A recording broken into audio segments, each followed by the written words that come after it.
Listen to this timeless message from Dr. Wayne W Dyer on making a conscious connection, letting go, and then manifesting.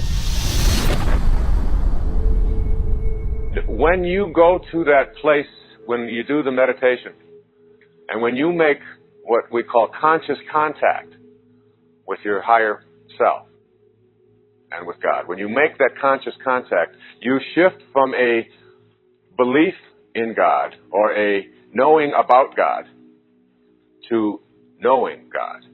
There's a very big difference between knowing about God and knowing God. Knowing about God is a belief. Knowing God is conscious contact. It's direct inner knowing. And so you make this inner contact and you have a certainty about what it is that you want to manifest. And that desire that you have is consistent with all 9 of these principles. That it is based on unconditional love, and it's based on the power of attraction, and it's based on your higher awareness, and it's based on generosity and service and kindness. And then you are absolutely certain. And then you're able to detach because you're not really concerned about how it's going to show up. You see, your job in this whole business of manifesting, your job is not to say how and when. Your job is to say yes. Just yes. And then you let the how and the when take over. Now, when I say this, I know immediately what the ego part of us starts to think.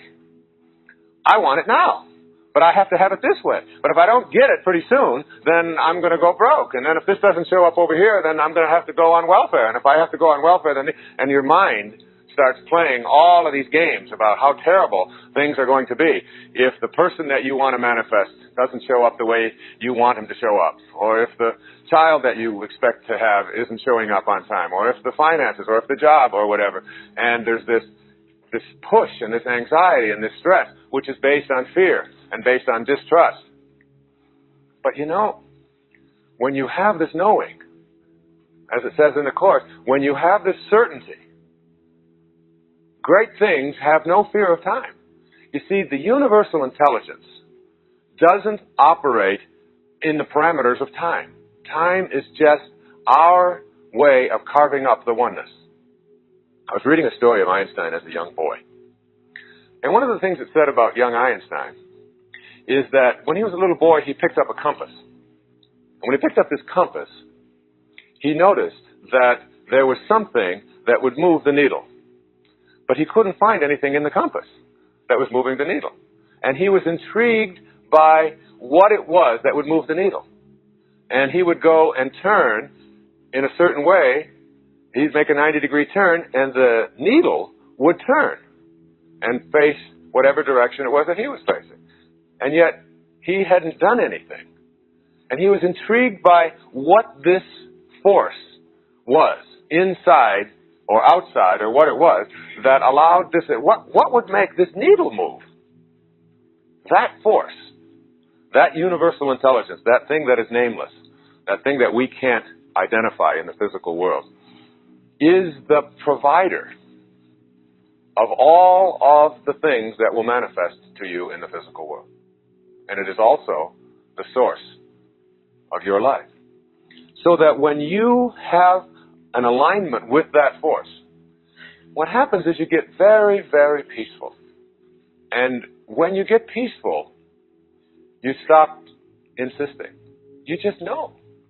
You just know that it's going to show up. And you're not demanding. You're not looking under the leaves for it. You're not asking for any favors. In fact, you understand that this universal force cannot provide special favors because it is everywhere. And if it were just for you and not for someone else, that would immediately make it not a universal force. It would be now someplace that it isn't. There's no favoritism in this. There's just this positive, absolute, unconditionally loving, knowing force in the universe that holds everything together, that you come to honor, to respect, to know. And you know, it's really like changing around your perspective in life. It's like walking a new path.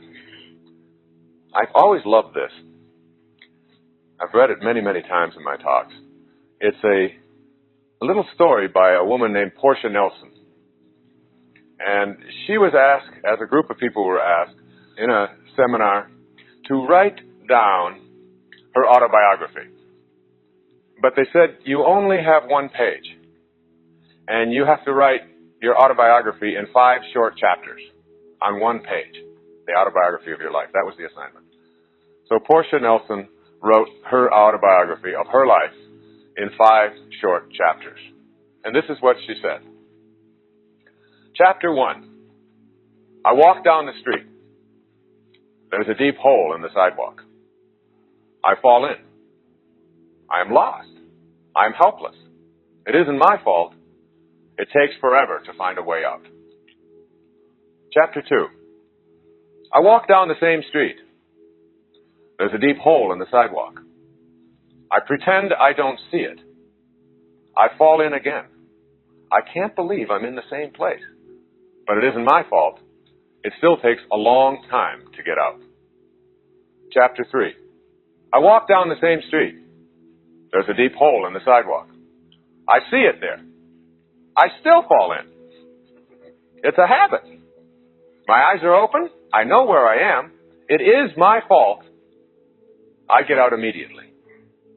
Chapter 4. I walk down the same street. There's a deep hole in the sidewalk. I walk around it. Chapter 5. I walk down another street.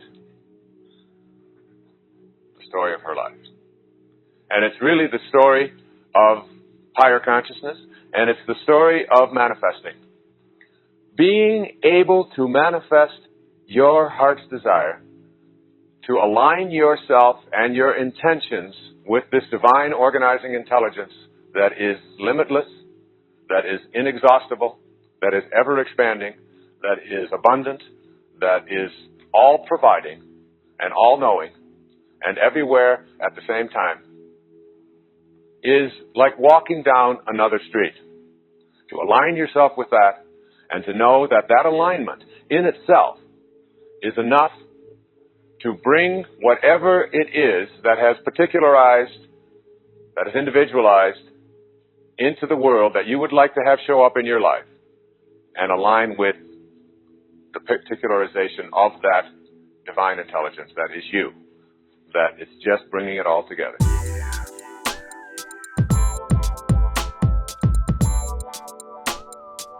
That's the video for today. Thanks for tuning in. Peace, love, and light.